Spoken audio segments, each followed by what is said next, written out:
Kicks 105, the country leader. Good morning, Danny Merrell with the Merrell in the Morning Show along with Sean Erickson.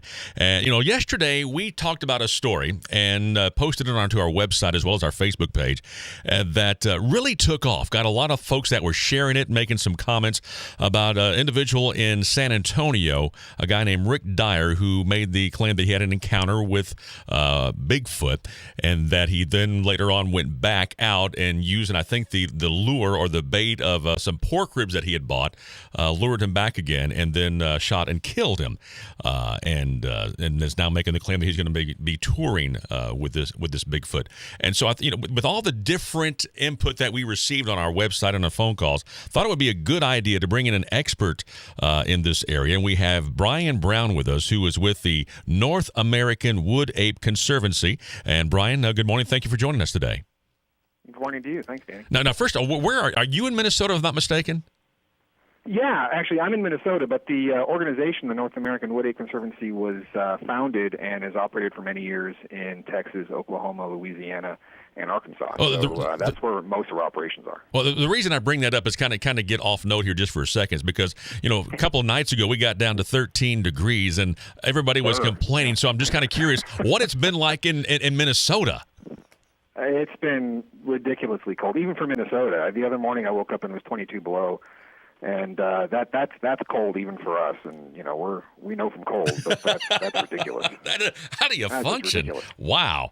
Okay. Anyway, you just stay in the house and try not to do anything. I don't blame you. All right. So tell us first of all about your organization. Yeah, we've been around for a little over a decade now, and as I said, we were founded as Texas Bigfoot Research Conservancy, and we have spent most of our time operating down there in the Texas, Oklahoma, Arkansas, and Louisiana areas, as I said. Our website, woodape.org, has over 100 investigated encounter reports from people in that part of the country. And our mission, essentially, is to prove that this is a real animal. And that's what we spend our time doing. And so when you say a real animal, how do you describe Bigfoot? Is he, I think I saw the word hominoid several times on the website there. Is that what the description? Yeah, I mean, we think that based on our observations, based on the experiences that we've had, and the encounters that we've investigated from regular citizens over the years, we believe this is essentially an ape. It's a smart ape, no doubt about it, but many apes are pretty smart for animals, and we think that Bigfoot, what we call a wood ape, is essentially just that. It's an ape that lives in the woods, and so that's how we would describe it. And as I said, most of our experiences with it only support that hypothesis. Now, you obviously have had encounters that you document on this particular website in the Texas and Louisiana area, but of course there's been encounters all throughout the United States, and I would guess throughout the world. So how prevalent are wood apes, would you say? It's really hard to know when you talk about absolute numbers. I think that what a naturalist or what a biologist would look for is a description of the population, and we just don't know enough about them to know how many there can be in any particular area. How much space does one fully grown Bigfoot or wood ape need to live? I think that it's probably safe to assume that in North America there's probably in the neighborhood of a couple of thousand, but it's very difficult to know with any certainty. I don't imagine that there are tens of thousands or anything like that. I think if you look at an animal like grizzly bears, not a bad stand-in for wood apes because they're omnivorous and they're large, and they live in the same kind of habitat. I think that if you look at them and extrapolate what their range may have been historically, that may not be a bad place to start. So why are wood apes so hard to document? You hear about the encounters, but very rarely do you get the video or the pictures or things along those lines. They're very fast. They're very good at staying hidden. They make it their business to stay hidden. They're very furtive. They don't like to be seen. They don't like to interact with human beings. And because they're very quick, typically, if you're thinking about getting a camera in place or pulling up a video like on your phone or something like that, there just isn't time. In fact, it's hard to get pictures of any wild animal, really, that isn't just standing there and looking at you for a long period of time. But these animals in particular don't make it their business to stand out in the open and watch you. So typically there just isn't an opportunity. There isn't enough time to pull out your camera or whatever and get a photo. Usually even for those of us who spend a decent portion of their time out in the woods looking for them, when you do get lucky and stumble upon them or what you believe to be signs of them, it happens very suddenly and is over before you know it. So it's difficult to get a picture. That's one of the problems I have with Rick Dyer's original account, is he got a picture of one doing something that, based on our understanding of the animal, just seems very unlikely. And we'll go back to that here momentarily, but what about you personally? Have you ever had an encounter or not? I have. I believe I have. We have a research area in Oklahoma in the Ouachitas, and a couple of years ago, we were out with some. We have a long-term research area there, and I was out with a team, and I believe I saw a couple of them run up a hill, incredibly fast, up a rocky, steep embankment, up into some trees, and it was over. Like I said, it was over before I knew it was happening, and that was it. So I didn't really have a chance. Even if I had my camera on my lap, which I didn't, had I thought to lift it to my eye, it would have been over before I had a chance to even turn it on. You know, it seems to me that you hear about all these different encounters with wood apes, but you never hear of any attacks. So it seems like they are, as opposed to grizzly bears, they don't seem like they would be in the attack mode.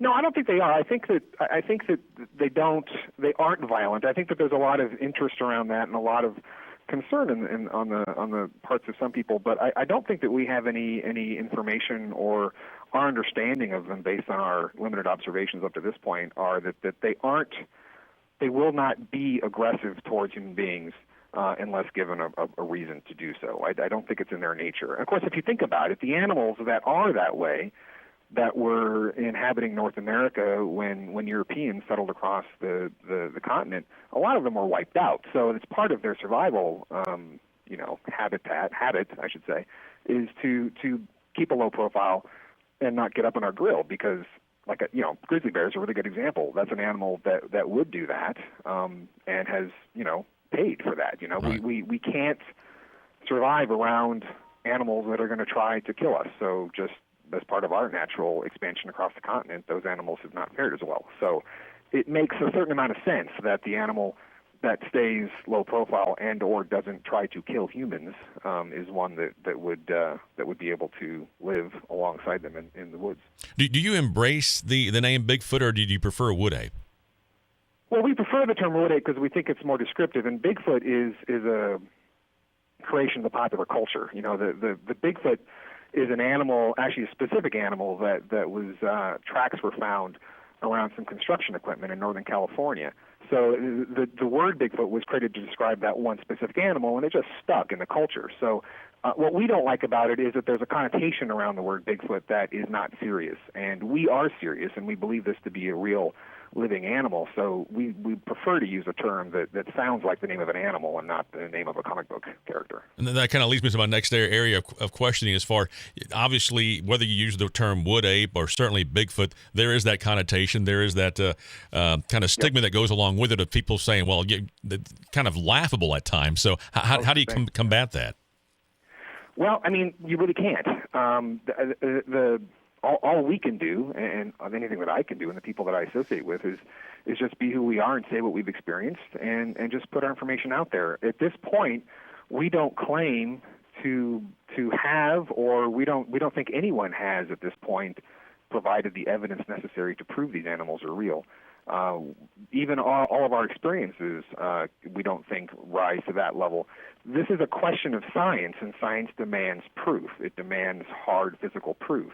We do have a lot of circumstantial evidence. There's footprints, there have been hair samples, there are recordings of sounds that are difficult to classify. But at the end of the day, we don't have the hard physical proof that science demands. And the work of our organization right now is to try to collect that proof. But in the meantime, anybody would be, reasonable in thinking that Bigfoot's kind of a joke, because most of the people who are talking about it in the media are jokes themselves. Gotcha. And so do you think that the wood apes, are they, in your mind, are they closely related to gorillas or humans, or what do you think on that? We talk about this a lot, and of course there's no way to know for sure, but their level of intelligence seems to be about the same as an orangutan.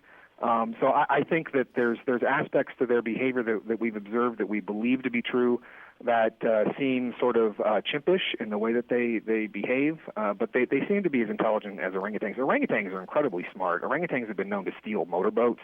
Orangutans have been known to hide little metal objects in their mouth and use them to pick the lock in their zoo enclosures. So orangutans are very smart animals, and from what we can tell, wood apes appear to be in the same sort of level of intelligence. We're talking with Brian Brown. He is with the North American Wood Ape Conservancy.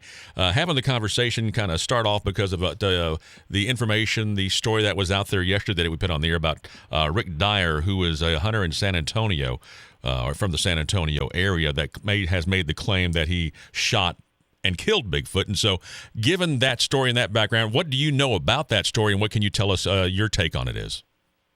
Well, all I know is I haven't followed it very closely, but I know that he claims that things came into his camp, that there was a television crew associated with that. The idea that you would just hang a piece of meat from a tree and then it would walk into your camp seems highly unlikely based on my experiences. The animal, the earlier pictures that came out surrounding his encounter, they match very closely a commercially available Bigfoot costume. So it doesn't seem like the kind of behavior that one would expect from this type of an animal. And just his history. He was part of the infamous 2008 Georgia Bigfoot hoax, where they claimed to have found one in the woods and they stuck it in a freezer and dragged that thing out for weeks, if not months, and eventually got the national media involved. And it turned out to be a very simple and poorly done hoax. It was just a costume in a freezer.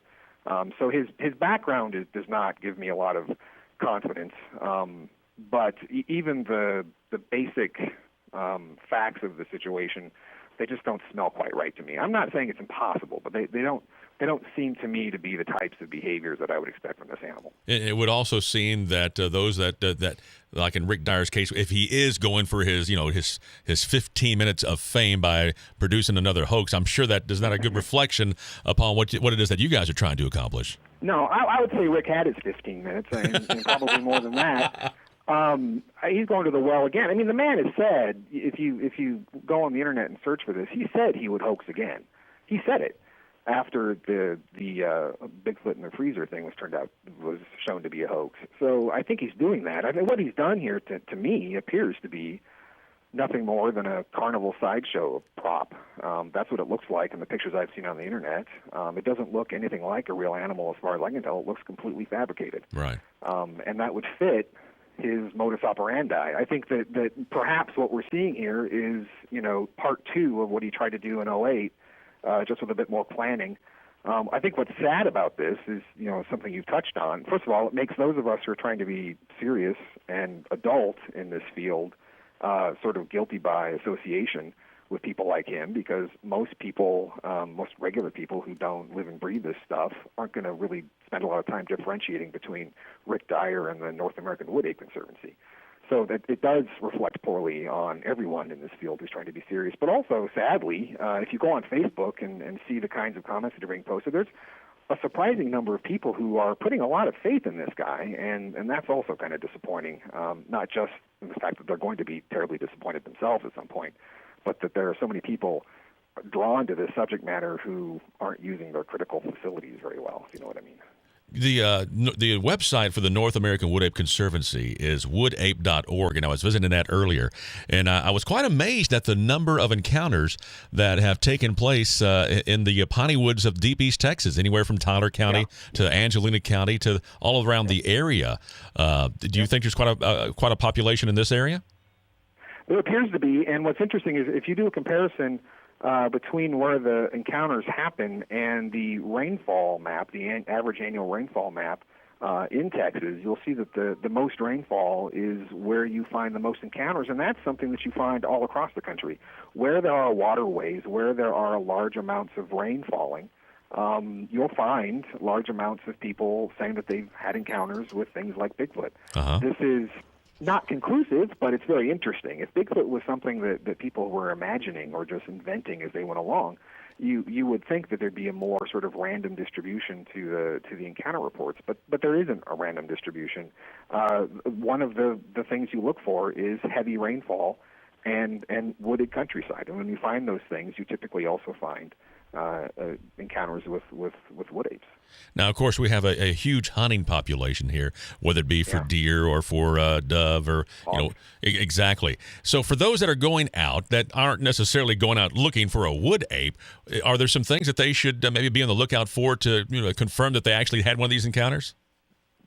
Well, some things that they may encounter, and of course, if they see something tall and upright and taking steps and walking away from them covered in fur, especially in an area where there's hunters operating, that's a pretty good indication. Probably not a guy in a suit, and not a guy in a suit who wants to get home in one piece. Exactly. If you're a hunter and you see that, you can. That's a pretty good indicator. But of course, there are people out there who are going to try to hoax that, as foolish as that may be. Some of the things that we have associated with activities of wood ape over the years is rock throws. We get a lot of rocks thrown at us in certain parts of the country. Really? So hundreds actually in the past. We've just finished our third long-term field study this past summer, and in this summer we documented hundreds of rock throws. These are I know what a nut falling out of a tree sounds like, but sometimes we'll actually see the rock. We'll hear it sailing through the leaves, hitting the leaves as it comes along, and then it'll land on the ground near you. This is a rock. Something threw that rock, right? Yeah, sure. So that's an indication that there may be a wood ape near you. There's a smell, sort of a sweaty horse-like smell. A lot of animals smell bad, so that isn't necessarily proof that you're near a wood ape, but that's something to look for. Also, wood knocks. If you hear what sounds like something hitting a wooden tree, some sort of hollow wooden sound, and then especially if you hear that same sound from a different direction, that's also wood ape behavior that we've documented, but we believe to be wood ape behavior. Of course, no one has seen them knock on the trees, so we don't know for sure that that's what it is, but it seems pretty sure to us that if you hear wood knocking in the woods, and especially if you hear it responded to in a different area, that's a very strong indication of wood ape behavior. Now, you also mentioned, I think earlier in the conversation, that there have been cases where there have been sounds that have heard that nobody can actually identify. What are those kinds of sounds? There's a famous one called the Ohio howl. And if you do a Google search for that, I'm sure that's on the internet. I'm sure that's on YouTube. The Ohio howl it's a sound that has not been classified. Sounds are tricky because a lot of animals make a lot of different kinds of sounds. But this one in particular is one that we've heard. I've heard myself. We've called this. We've broadcast this call, and we've heard it responded. The same thing, sometimes just a little bit different. I've heard that both in Oklahoma and in Northern California. There's another one called the Tahoe Scream. Might be a little harder to find on the internet, but that's another one that is just difficult to classify. Nobody can really say for certain what that animal is. And again, we've heard it where we believe there to be wood ape population. So we believe that those two sounds, the Ohio howl and the Tahoe Scream, are probably both Bigfoot sounds. They to us, we think that it's very likely. But those are Bigfoot sounds. Okay, and final word here. Kind of give you the final shot here for those that say whether it's Bigfoot, whether it's wood ape, that's just all a bunch of poppycock. What would you say to them? I would say just wait, because I would withhold judgment. We're working very hard to try to solve this question, and I think that if someone gave the evidence that's out there a fair and unbiased inspection, they would see that there is at least reason for people to be interested in this subject. It may not convince them that Bigfoot are real, but it would make them understand why some people feel strongly enough that they would spend their time and their money out in the forest investigating this phenomenon. There is something going on. People are seeing things. There are footprints being left where there shouldn't be any footprints. Something is happening, and whether or not that is conclusive proof that the animal exists, it's certainly evidence that something is happening that needs to be investigated. And I would also guess that you wouldn't suggest if you see one to shoot on sight, right? That's very tricky because, of course, these are things that walk up on two legs, and so if you see something walking up on two legs, as any hunter will tell you, you need to know what you're shooting at. So right. I think that ultimately, this question will be answered by the collection of a specimen, whether or not you find it dead in the woods, the way Rick Dyer said he did in 2008, or if it's shot by someone, the way Rick Dyer said he just did. I think that that's how it's going to be resolved one way or the other. Either someone is going to bring in a dead one that they either make dead themselves or find already dead, or they're going to bring in a piece of a one, because that's where the actual proof exists. The DNA, if you can get a DNA sample that is big enough that it can be sampled more than once, that's conclusive. Done deal. Case solved. That's what we need. Hopefully, that will be a type specimen, and hopefully that's not going to be tried.